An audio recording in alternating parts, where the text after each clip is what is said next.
सावण मोटी आयो रे मोर पपई गायो रे मोर पपई गायो रे सावण मोटी आयो रे सावण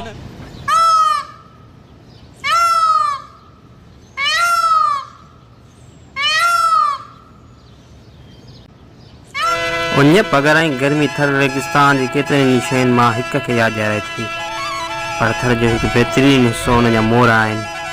संदन मुतहरिक नीरो ऐं साओ रंग बंदर रेगिस्तान खे ख़ूबसूरत बणाए थो। हीअ पखी हितां जे माण्हुनि जी ज़िंदगी जो अहम हिसो आहिनि ऐं हू उन्हनि खे कुटुंब वांगुरु पालींदा आहिनि।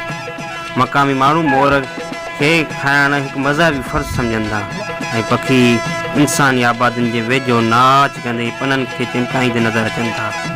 ॿार उन्हनि सां रांदि खेॾंदे मिलनि था ऐं लोक ॻाइणा उन्हनि बाबति गीत ॻाईंदे नज़र अचनि था। दर हक़ीक़त का बि सिंधी शादी मशहूरु लाॾो मोर तो टिले खां सवाइ मुकमिल नाहे थींदी जेको मोर जे नाच जी साराह कंदो आहे।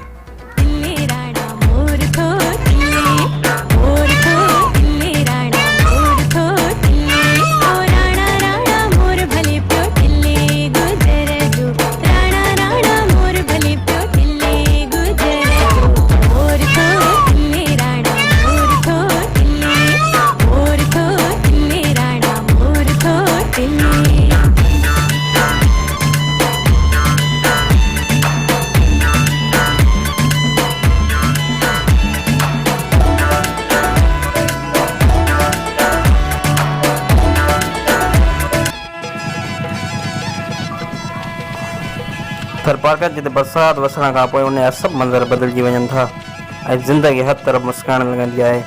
थर पार्कर जिते कुदरती हुस्न जे करे दुनिया में पंहिंजी अलॻि ई सुञाणप रखे थो ऐं थर जो मोर उन हुस्नाती दिलकश मंज़र कंदड़ पखी आहे जेको थर पार्कर में सावणी रुत जी ख़ुशीअ में इज़ाफ़ो करे छॾे थो। सिंधी में चवणी आहे त वसे त थर न त भरी भर।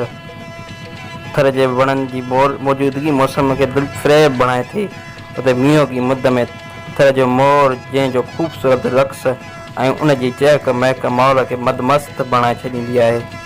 थर में मोर जो हुअण उन जे हुस्न में इज़ाफ़ो करे छॾे थो। उते ई थर पार्कर जो ख़ूबसूरत पखी पंहिंजी रम्ज़ में अची रक़्स करे थर जे हुस्न में रंग भरे थो। कैमरामैन ज़ैब चना सां गॾु सिराज मीर तो साहिल न्यूज़ बिरिया सिटी।